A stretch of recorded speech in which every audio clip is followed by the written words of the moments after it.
Жалко за тази една десетка, която се загуби от крайната оценка Стела. Тя едва ли ще окаже влияние за класирането, тъй като нейният аванс е доста голям, 35 стотни от първия ден. Започна умно да играе Стела, доста предпечливо, така че да не допусне грешка. В втората трета на съчетанието се разигра така, че и майка и нейната треньорка Ефросина Ангелова може да бъде доволна, но накрая като че ли пак реши да бъде по-скоро точна и безгрешна, отколкото вдъхновена и да играе просто за публиката. Девойките си казаха думата. Ние сме щастливи и доволни, защото имаме една малка носителка на купата на Интервизията. Това става за четвърти път, само за четвърти път в 18-годишната история на турнира. Как ще се развият нещата при шампионките? Зависи от следващите 5 изпълнения. Разбира се, най-много ни интересуват Дручинина и Цветомира Филипова.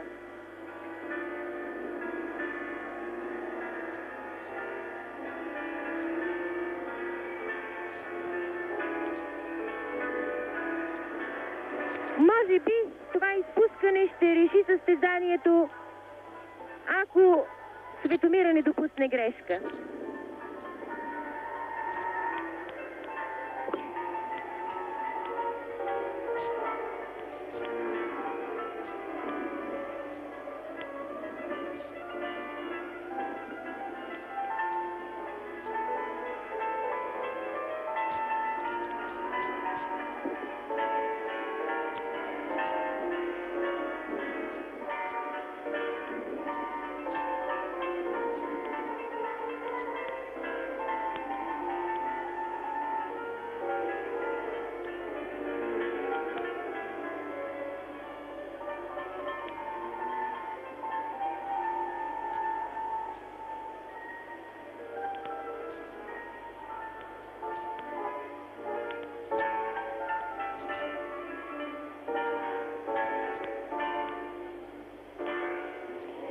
Ето защо голям състезател не се става лесно.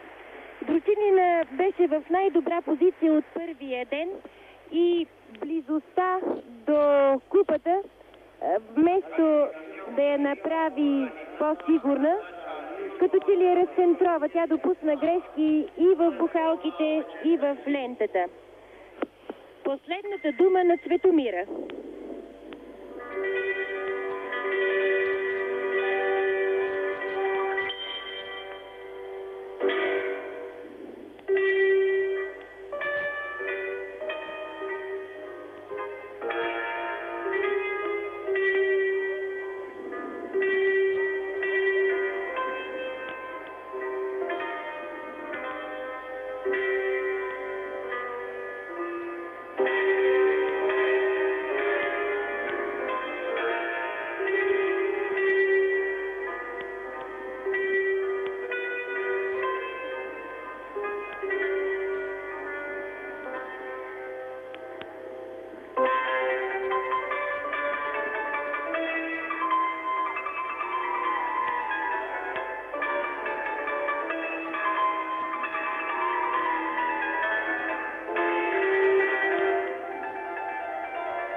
Много добро изпълнение на Цветомира и смея да кажа, виждаме на екрана поредната носителка на купата на Интервизията.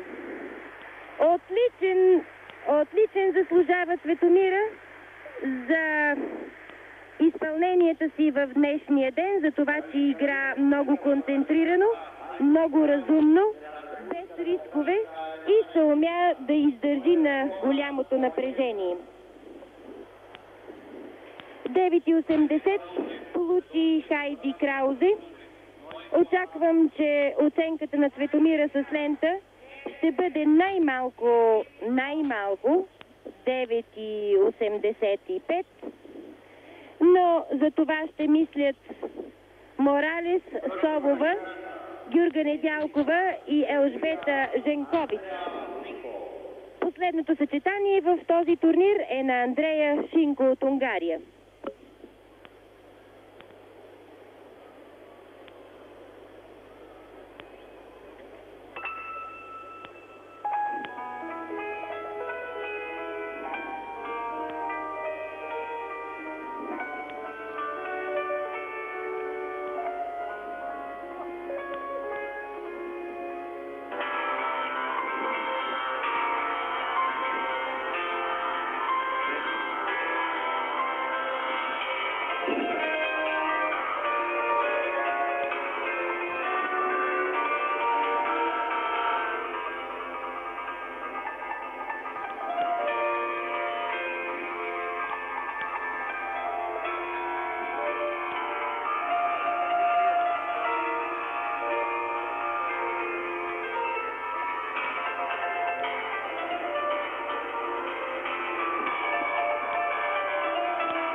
Този път моята прогноза не се оказа вярна и съм много щастлива за това. В страха си да не се изхвърлям прекалено много, дадох прекалено ниска база за максималната оценка на Цветомира, а тя е 10.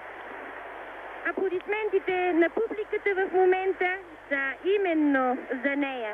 Един чудесен завършек в състезателната програма на 18-тият международен турнир. Една голяма радост за заслужилата треньорка Райна Сюнлиева, личната треньорка на Цветомира. Без съмнение и за Нешка Робева, която сигурно наблюдава турнира от София. Ето и най-щастливият миг за 12-годишната Стела Ангелова, която след секунди ще получи купата на Интервизията. Родена на 15 май 1973 година в Търговище, с първа треньорка, нейната майка е Фрусина Ангелова. Второ място в многобоя на турнира представителката на домакините Нели Очоа от Хавана, възпитаничка на Соня Педросо. След Красимира Филипова, Мария Гигова, Илияна Раева, Анелия Реленкова, Лили Игнатова, Диляна Георгиева и Бянка Панова, поредната носителка, българска носителка на купата на Интервизията Цветомира Филипова. В многобоя второто място заема Татяна Дручини на Съветски съюз, а бронзовият медал е за Хайди Краузе от Германската демократична република.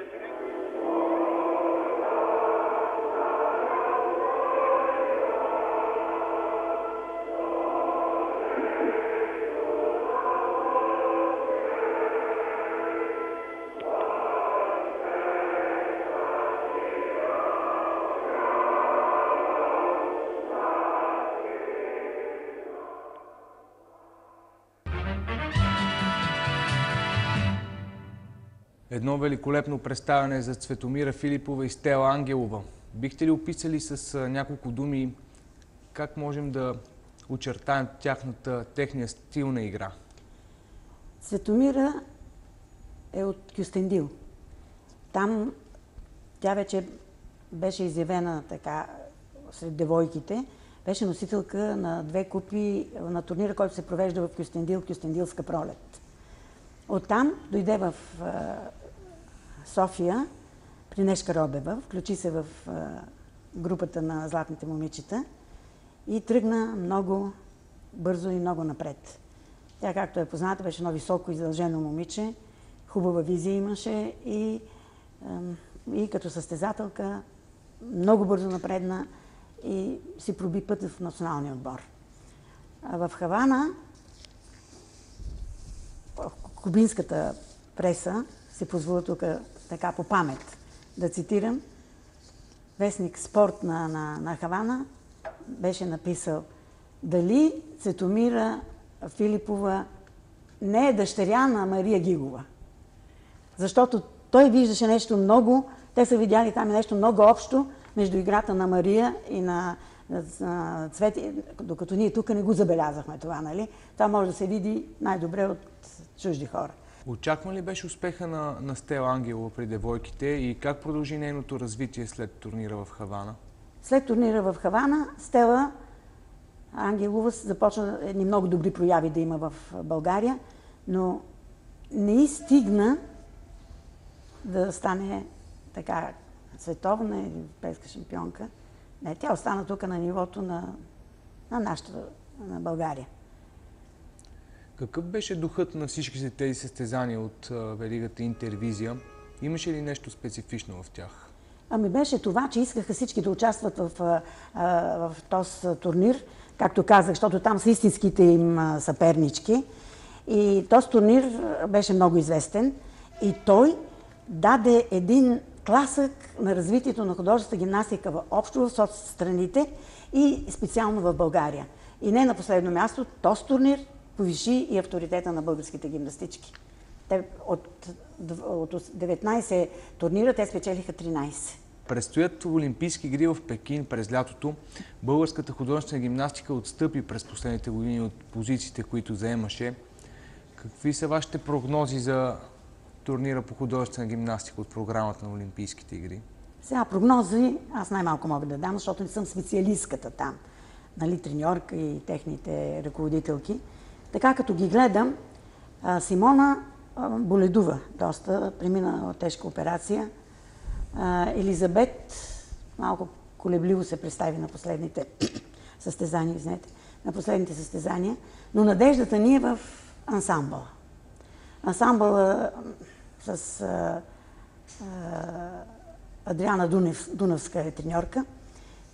Тя успя и подбра един хубав колектив. Върват много добре, подготовката им е много добра. Тук що завърши последния им лагер в Бургас. Но не може нищо да се каже, защото, както знаете, от Съветския съюз преди имаше един отбор само. Играехме срещу Съветския съюз, но сега Азербайджан, Казахстан, Украйна, Беларусия, всичките те се размножиха и доста тежичко ще бъде на нашите момичета. Разбира се, нашето най-голямо желание е медал. Не уточнявам какъв. Да се завърна с медал и да са здрави. Дано наистина да стане това факт. Госпожо Витанова, благодаря ви за участието в Ретро-спорт. Благодаря и аз, че се сетихте за ретро-спортисти. Уважаеми зрители, ние продължаваме напред с рубриката "Знаете ли, че?" В нея ви представяме някои от експонатите тук в Музея на спорта. Днес, разбира се, той ще бъде свързан с художествена гимнастика.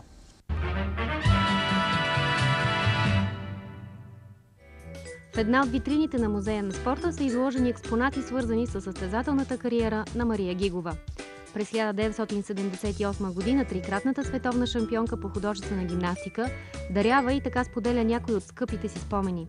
Посетителите могат да видят две от триката, с които примата на българската гимнастика печели световна титла. В музея се намират топка и обръч, с които играла Мария Гигова в края на 60-те години на миналия век.